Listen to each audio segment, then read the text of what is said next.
Garcia and Simone Eyles about how social enterprises are often experts in diversity, equity, and inclusion, and what we can learn from them.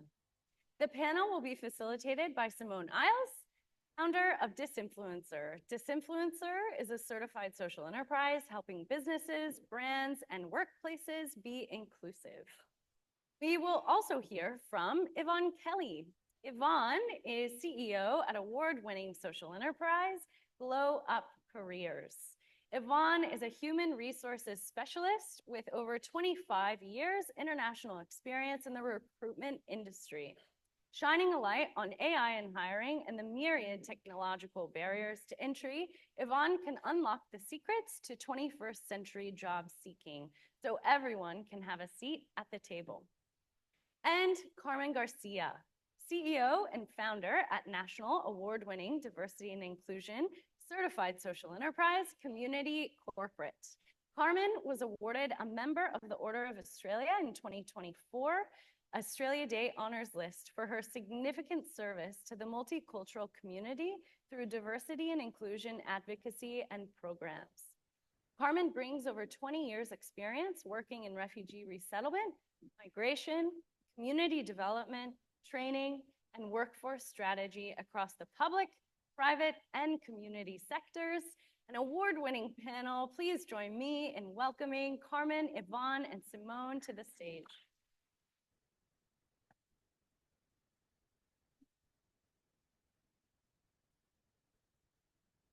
They're coming from lengths to join us on the stage.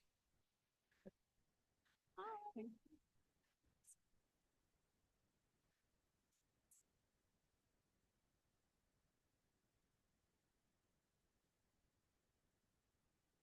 Hello, can you hear me? I don't have enough hands. Hi everyone, I'm Simone. I'm the founder of Disinfluencer. It's me. Disinfluencer helps businesses and brands inclusive, and we do that by we've created the world's first inclusive stock library. We do UGC content, influencer marketing, and DE&I training for marketing teams. This allows us to offer meaningful paid employment and opportunities to people with disabilities. Inclusion is like cheese. You can never have too much, but some is always better than none.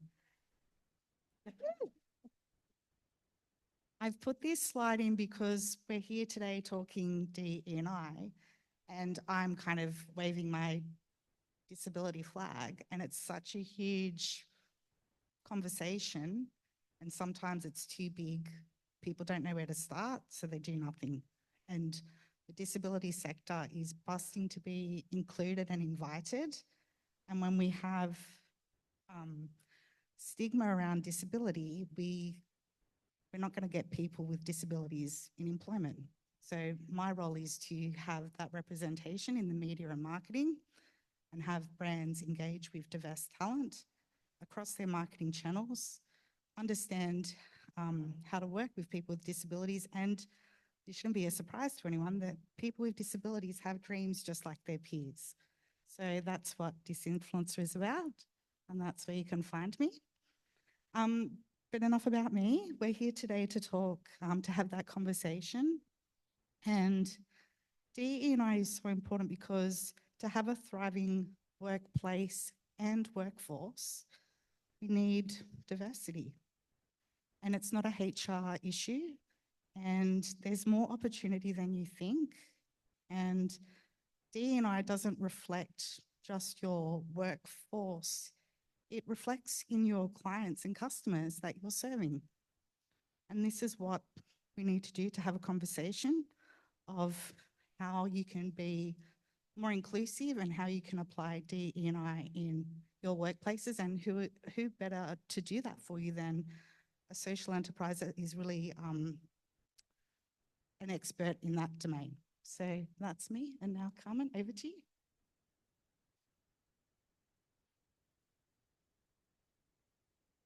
Hello, everyone. First of all, apologies for my voice. You can imagine my kids are pretty happy because I can't yell at them. but government's pretty happy in the room because I'm not lobbying them today. Second point is when you have the after lunch shift, you put complicated slides on the screen. So I know who's looking up and who's looking down at their phones. But really, because it's an important conversation, when we're talking about diversity, equity, inclusion, we're talking about people. And you're going to talk about this a little bit later on, but I've included in here the ESG because you can imagine I'm in the boardroom a lot, and some people think S now means sustainable. They've forgotten social altogether. So my theory is we need to reframe the narrative because when we start talking about the S as our society, I mean, come on, what's more important to business than their customers and their staff? That's the people that we're talking about. So we've been given like 4 minutes to give you a quick snapshot and fuel some, I guess, questions. We would really like this to be interactive. So I'm not going to talk about community corporate. Google me if you want to know what we do. But essentially, we're about cultural inclusion. So our PSR around the problem that I really chose to solve is about the exclusion and discrimination faced by refugees. Only 6% of refugees are employed after 6 months of arrival in Australia, and this only increases to 23% after 2 years in Australia. And unlike other OECD countries, Australia's migrant population is actually more qualified than the natives. So when you think about that in the context of America, right? So 1 in 4 migrants are working at a skill level well below their qualification. My mum's one of them as a Filipino migrant, and that's really where my passion comes from. So I know there's a problem to solve. How did we solve it? Well, to be honest, I did a lot of shit for free to start off with. I had to demonstrate what I could do, how I could add value to business. And I was very lucky. Woolworths Group was one of my first clients. And so getting a testimonial from Woolworths Group and their massive supply chain that you should all be a part of was really, really, I guess, significant to our success. But it was about making it easy. And I felt the best way to do that is how do we share the risk and the reward? You know, a lot of employers want to do good, but there is red tape, and particularly in government. So now, fast forward to 9 years later, our model is payment by outcomes. So we don't get paid anything until our employers or government hire a migrant or refugee and they retain them at 3, 6, 9, and 12 months. So you can imagine some of the big employers are like, where's the catch? There's no catch. We've built a model that we believe works. Refugees are a huge untapped pool of talent, and with the right support, bringing in industry as well, like we recently did in a digital cadetship model with Cisco, AWS, ServiceNow, giving their IT qualification for free. We were able to upskill and tap into refugees that moved from $19 picking tomatoes in Adelaide to $90,000 jobs at Accenture, and I think that's pretty cool.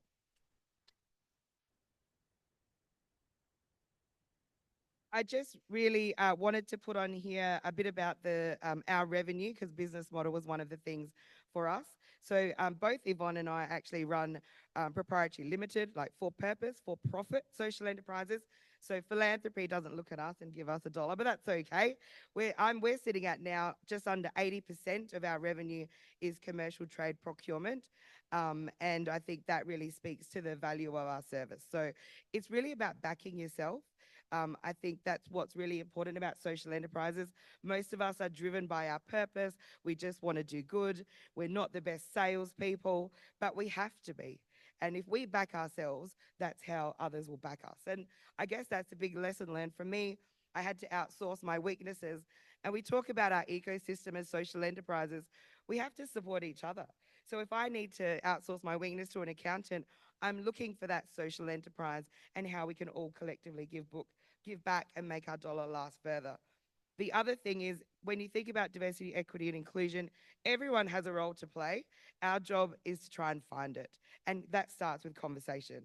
And finally, and I said this when we were with the Department of Human Services in South Australia, who won the Strategic Partnership Award in July earlier this year, that, you know, I got the state government on board. It took a really, really long time because I believe it's never a no. It's always just not now. And in fact, the CEO was really pleased that she won an award for breaking the rules, as Tara said before. So that's really cool.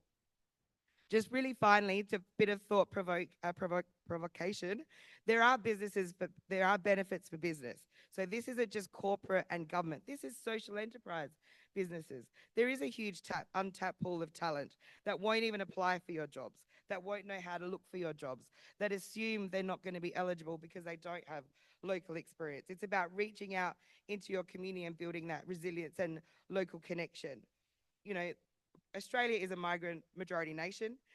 Their market share, as we've said before, migrants are new market share customers. So anyone doing market research, when you think of new entrants to the market, that's a really big customer base. And I could tell you, Colgate gives all new refugees free toothpaste when they arrive in this country.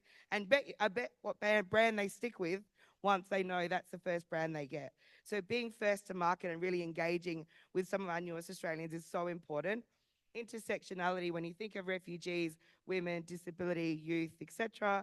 I can see I'm running out of time. And obviously the UVP and EVP that we have to offer. This F3 model is a community corporates model. We don't consider success unless there's feel good, financial good, and future good. And I think what I love about being certified at Social Traders is the impact of data and evidence. So we work really closely with the University of Sydney Business School. They did some research with employers about why they might not hire refugees and migrants. And the data showed that even though they have good intent, it was about action. But based on that data, you can see here, we've just been procured by the federal government Department of Employment to build the first employer portal for hiring, well, it's such a long title, isn't it? Leon, why did we call it this? Hiring Managers Toolbox for Attracting and Retaining Refugee and Migrant Talent. But essentially, it's open source, it's going to be free, and it's not a business case book. It's actually interactive online tools, interview checklists, unconscious bias videos with a cultural lens. This will be available in 2025, subject to department approval. It's been with them since September. But stay tuned because this will be free. So for those of you that say, would love to hire a refugee or migrant, but we don't know how, here's going to be somewhere to start that's for free. And I'll now pass on to Yvonne. Thank you.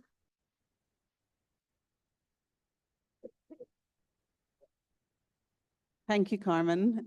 Carmen and I have a lot of shared passions and a lot of shared frustrations. But I'm really delighted to be sharing the stage with you, Carmen, and with Simone. So I'm Yvonne, the CEO of Glow Up Careers.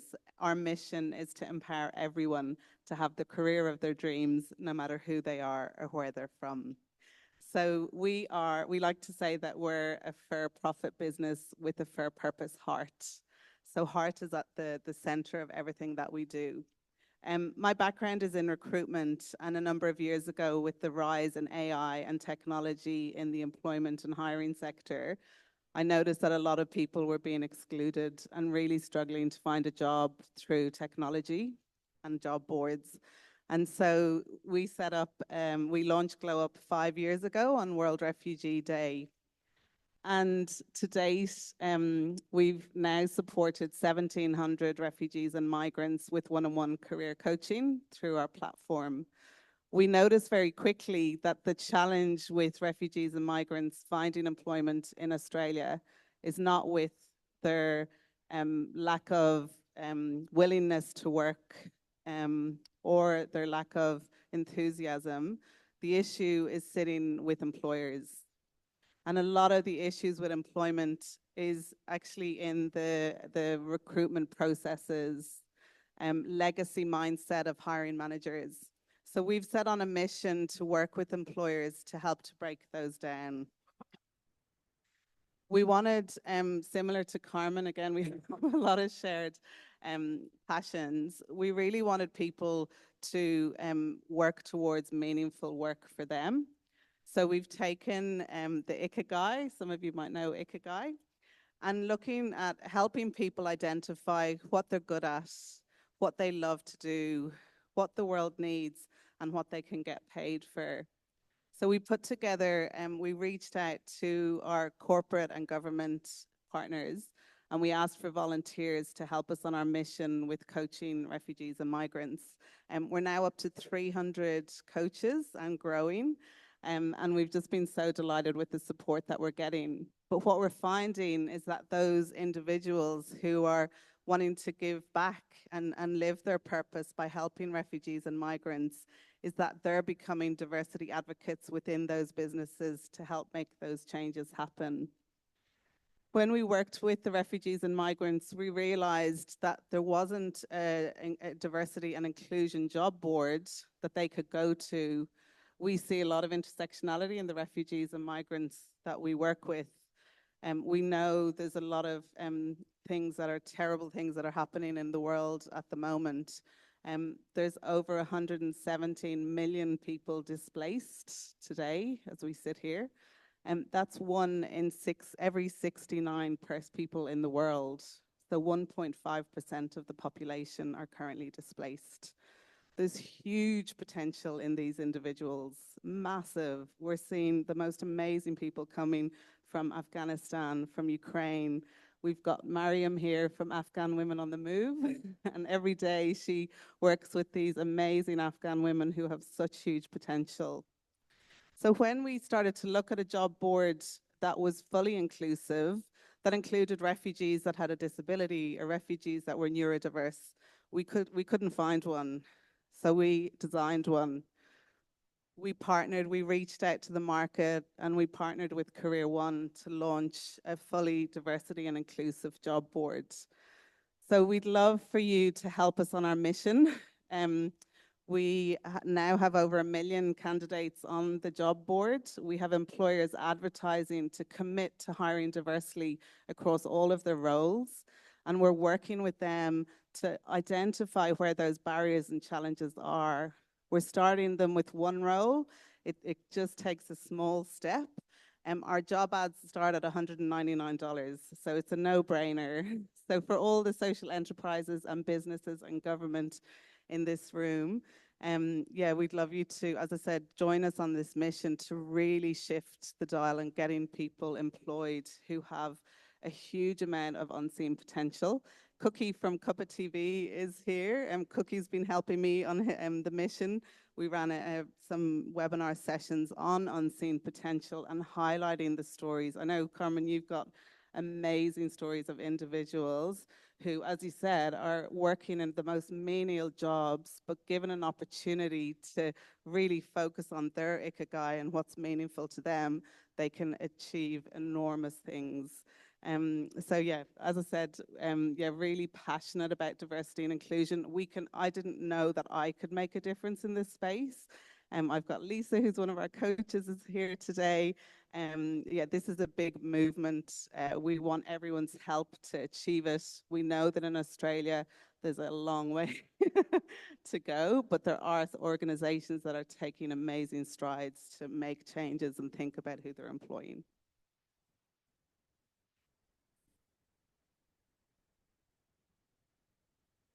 Does anybody have any questions?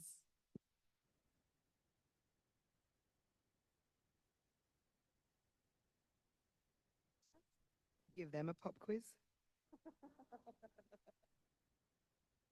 there a question over there, up the back? No? I don't have my glasses on. Okay. Is there anything else you'd like to add while you've got the stage? It's all yours. Yeah. We should give them a pop quiz. I just wanted to add one thing. It is hard, like being a social enterprise. It's not, as Carmen said, you have to do a lot of work for free at the start, and it takes time to get traction. We've applied for numerous contracts and grants with government, and we are very excited that both Carmen's organization and my organization have recently signed a contract with the government department. We're the first 2 social enterprises ever to get onto that contract. It's been going for 30 years, and it's in the refugee and migrant space. And that's just a huge achievement, thanks to a lot of Carmen's advocacy with government. It is changing. So, you know, be hopeful for if you're a social enterprise, just keep going and keep trying. And I think we just need to, yeah, you know, as organizations, employers and government departments, yeah, really embrace the knowledge that these experts have in the room. Yeah, as I just want to, I guess, say, as I look around the room, you can see the cultural diversity here either yourself or second generation, your family. You know, think about what people have gone through and how can you open a door and open a mind, because that's what opens opportunity. So it is about conversation. You know, the thing that pisses me off the most is everyone says, I always ask my Uber driver where they come from. That's not inclusion. You know, that's stereotypes, right? So let's have some really positive constructive conversations about the people of Australia, because at the end of the day, apologies to our mining companies, but it is not the resources that we mine out of the ground that is the most precious resource in this country. It is the people, and critical to that is we all accept and understand what is our role to accelerate diversity, equity, and inclusion.